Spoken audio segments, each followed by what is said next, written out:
Joe DeLeone here, back giving you three more best bets that you need to take today on Tuesday. We won't have a scoreboard update because at the time of taping and when this is released on Monday night, two of the games have not been finished from the Monday bets, that being the UCLA Northwestern game and the Houston-Kansas game. But we did connect again.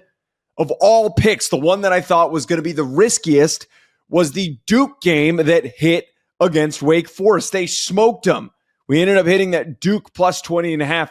So that moved us up to 19-6 on college basketball bets. 76%.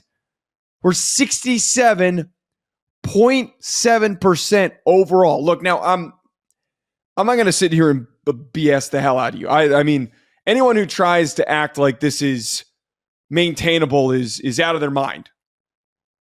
I recognize that we're on a hot streak right now. I'm hoping the hot streak at least continues until the end of March Madness. March Madness, we all know, it is a total S show. It is unpredictable. Anything can happen. But at least for these final regular season games, for the conference championship games, hopefully we can maintain this streak. Even if we level out a little bit and we get down a little bit closer to 65 or whatever, I'm still going to be very happy. I know that typically good betting is if you're a little bit over 60, that is phenomenal. So for us to be hitting 67%, you might as well ride the wave and stick with the bets that we are putting out on today's show until that cold streak does come. The first one I'm going to give out, and we've been a little inconsistent with NBA picks, but we've been above 500. We've been doing well enough that we're going to throw out another one. We've got a great matchup with the Warriors traveling to the Knicks. Knicks are favored -4.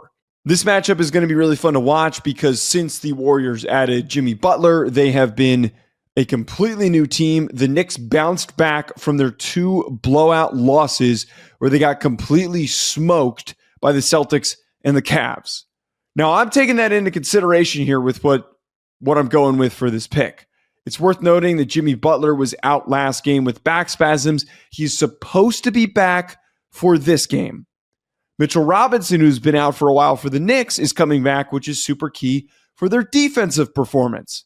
Now, I don't think, though, Mitchell Robinson really does as much in a matchup like this for a primarily deep 3-shooting team like the Warriors.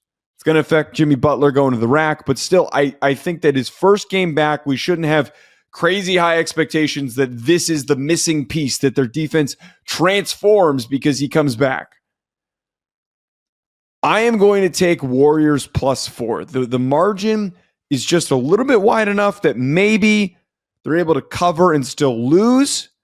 I recognize that this is a long distance trip or a time zone, a big time zone difference from West Coast to East Coast. I didn't check where the Warriors, where they were traveling from last game.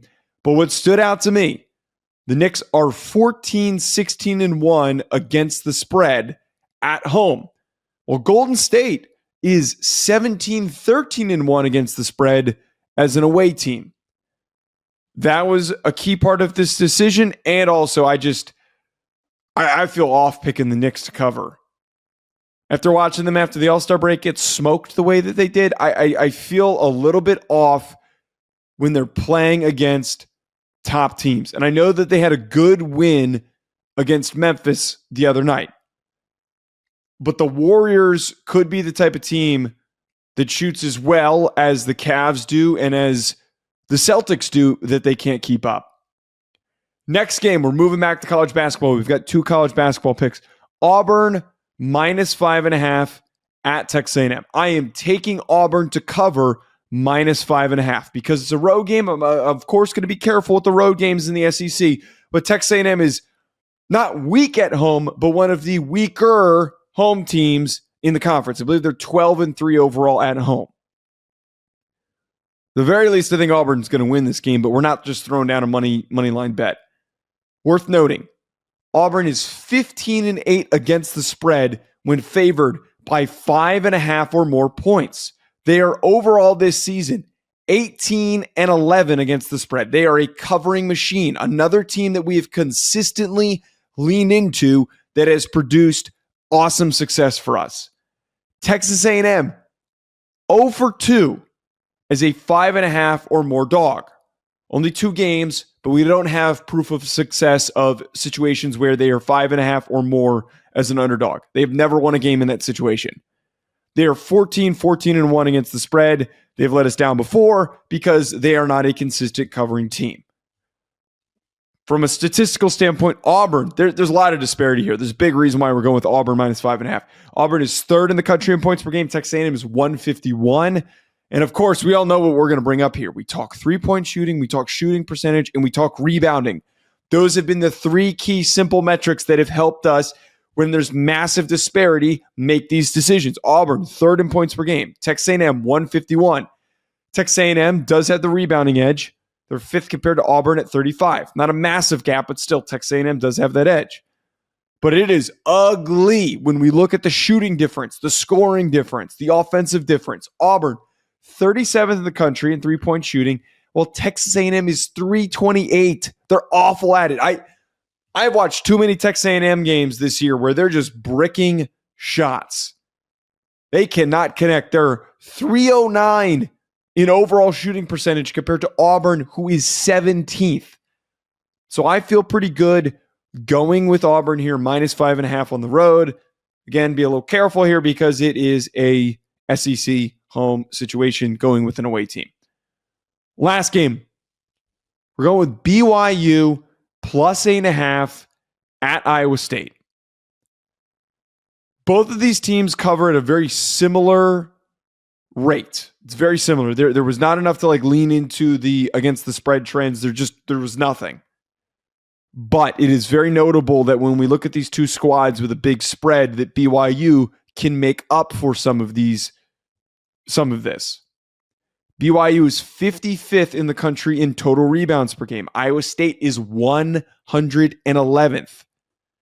BYU is 27th in the country in 3-point shooting. Iowa State is 94th. BYU is 11th in shooting percentage, while Iowa State is 34th.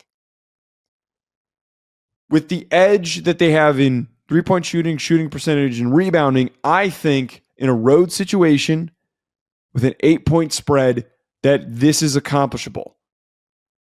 Iowa State is not like a super potent, explosive, rip you apart from deep or just in general dominate you with their offensive production. They have been, like most of the Big 12 teams, a more defensive team. So I'm going with the better offensive output to cover in this situation that 8.5-point spread. Let me know below. We've been getting a lot better interaction. Last video, we got some great comments. I think more people are tapping in. Let me know in the comments, though. Don't always just have to talk about my bets. Let me know who you want to take. What bets do you like? Let me know below. Also hit the like button and subscribe, and we'll be back tomorrow with more bets.